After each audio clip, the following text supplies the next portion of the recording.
अस्सलाम वालेकुम, welcome to अलाराम व्लॉग। व्यूअर्स, अक्सर आपने जो चावल का मतंजन है वो ज़रूर खाया होगा, लेकिन आज मैं आपके लिए बहुत ही अलग और बहुत ही यूनिक सी है जो मतंजन की रेसिपी है वो लेके आई हूँ। आज मैं बना रही हूँ आलू का मतंजन। तो वीडियो शुरू करने से पहले काइंडली आप मेरे चैनल को ज़रूर सब्सक्राइब कर लें और साथ में जो बेल आइकन का बटन है उसे भी ज़रूर प्रेस करें ताकि मेरी आने आने वाली हर वीडियो का नोटिफिकेशन जो सबसे पहले आप तक जो है पहुँच सके। तो फिर चलिए ये बिस्मिल्लाह करते हैं। बिस्मिल्लाहिर्रहमानिर्रहीम। मैंने 3 मीडियम साइज़ आलू लिए थे और इनको मैंने कद्दूकश की मदद से ग्रेट कर लिया है। तो आप इसको देख सकते हैं कि मैंने किस तरह के जो आलू हैं इनको कद्दूकश किया है। थोड़े थोड़े से इस तरह के होने चाहिए, अलग अलग से और मोटे मोटे से थोड़े से। तो अब मैंने इनको 2 से 3 पानी के अंदर वॉश कर लिया है और साथ में मैंने सॉस पैन के अंदर पानी जो है वो डाल के रखा है। तो इसके अंदर मैंने 1 टीस्पून नमक और 1 टेबल स्पून इसके अंदर ऑयल जो है वो ऐड कर दिया है। नमक मैंने इसलिए ऐड किया ताकि इसका जो फ्लेवर है वो बहुत ही अच्छा आएगा इस मतंजन के अंदर। तो जैसे ही पानी को बॉयल आना शुरू हो जाएगा तो फिर मैं इसके अंदर ऐड करूँगी आलू। तो माशाल्लाह से पानी जो उबलना शुरू हो चुका है। तो अब मैंने इसके अंदर आलू थे उनको ऐड कर दिया है। इनको हमने बहुत ज़्यादा नहीं पकाना, जैसे ही बॉयल आएगा तो फिर मैं इनको जो है उतार लूँगी।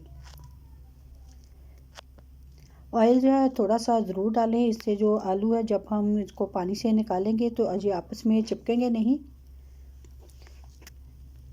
जी। तो पानी को बॉयल आना शुरू हो चुका है। अब जैसे ही बॉयल आएगा तो तकरीबन मैं 30 सेकंड तक जो है इसको बॉयल करूँगी। बहुत ज़्यादा हमने बॉयल नहीं करना कि ये आलू जो है बहुत ज़्यादा गल जाएं जी। इस पॉइंट पे आके जैसे इसको बॉयल आना अच्छे से शुरू हो गया तो मैं इसको जो है उतार लूँगी। अब मैं आपको इसकी कंसिस्टेंसी चेक कराती हूँ कि ये देखें इस तरह के जब आलू होंगे तो हमने उतार लेने हैं जल्दी से। और इनको गर्म पानी के अंदर जो है बिल्कुल नहीं रखना, फ़ौरन से उतारें और इसको छन्नी के अंदर निकाल लें और इसके ऊपर थोड़ा सा जो ठंडा पानी है वो डाल दें ताकि आलूओं के अंदर जो स्टार्च थोड़ा सा भी बचा है वो भी अच्छे से जो है वो रिमूव हो जाएगा। तो बहुत ज़्यादा पानी भी नहीं ऐड करना, हमने थोड़ा सा पानी जो है वो ऐड कर देना है। अब हम इन्हें अच्छे से जो है इसका पानी जो है वो खुश्क होने देंगे और इसको हम निकालेंगे एक प्लेट में जी। तो आप देख सकते हैं कि मैंने जो आलू थे इनको बॉयल करने के बाद इनको अच्छे से छान लिया और अब मैंने इसको प्लेट के अंदर जो वो निकाल लिया है। तो अब देखें कि ये बिल्कुल अलग अलग से आलू हैं जी। इस वजह से हुआ कि मैंने इसके अंदर थोड़ा सा ऑयल जो था वो डाला था। अब मैंने 3 प्यालियाँ ली हैं और इनके अंदर 3 मुख्तलिफ कलर जो है वो ऐड कर दिए। थोड़े थोड़े से तीनों के अंदर आलू जो है वो ऐड कर देंगे। कलर जो आप अपने हिसाब से जो है वो डाल सकते हैं, जितने आपके आलू हो उस हिसाब से आप कलर जो है वो ऐड कर सकते हैं। तो मैंने एक एक चुटकी जो है तीनों कलर जो है वो लिए हैं। तो बाकी के आलू जो है वो मैं इसे साइड पे रखूँगी और इनके अंदर जो कलर है वो अच्छे से मिक्स कर दूँगी। कोई भी स्पून ले लें या फिर फोक की मदद से इनको अच्छे से इस तरह से मिक्स कर दें ताकि जो कलर है आलूओं के ऊपर बहुत ही अच्छा सा आ जाए। तो हमने तीनों को इसी तरह से ऐसे ही मिक्स कर देना है जी। तो कलर जो थे वो मैंने आलू के अंदर अच्छे से मिक्स कर दिए हैं। तो अब मैं आगे जो नेक्स्ट प्रोसेस है वो करूँगी। तो मैंने कढ़ाई जो चूल्हे पे रख दी है और इसके अंदर मैं ऐड करूँगी चीनी। तकरीबन 4 टेबल स्पून मैंने चीनी जो है वो ऐड की है। आप जितना मीठा पसंद करते हैं उस हिसाब से चीनी जो है वो ऐड कर सकते हैं। तो अब मैं इसके अंदर बहुत ज़्यादा हमने पानी जो है वो ऐड नहीं करना। तकरीबन 1 से 1.5 चम्मच जो है टेबल स्पून जो है वो हमने इसके अंदर ऐड करना है चीनी के अंदर। तो चीनी जब अपना पानी भी खुद से छोड़ेगी, जैसे ही इसका पानी अच्छे से ड्राई हो जाएगा तो फिर बाद में हम जो नेक्स्ट प्रोसेस है वो करेंगे।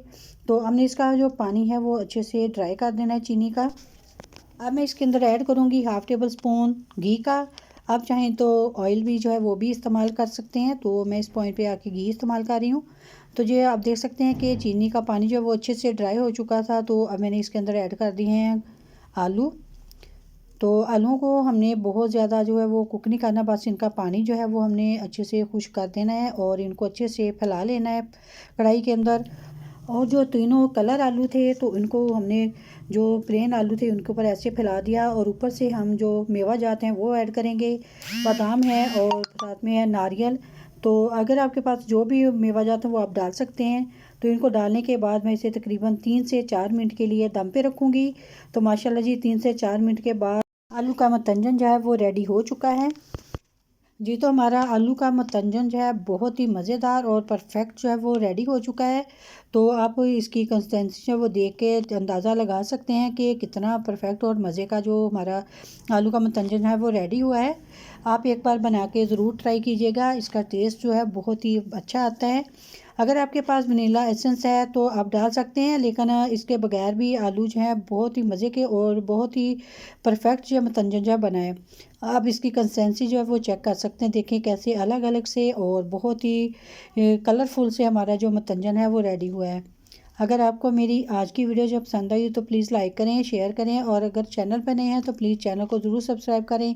और इसके साथ ही मुझे दीजिएगा इजाज़त। अपनी दुआ में याद रखिएगा। अल्लाह हाफिज़।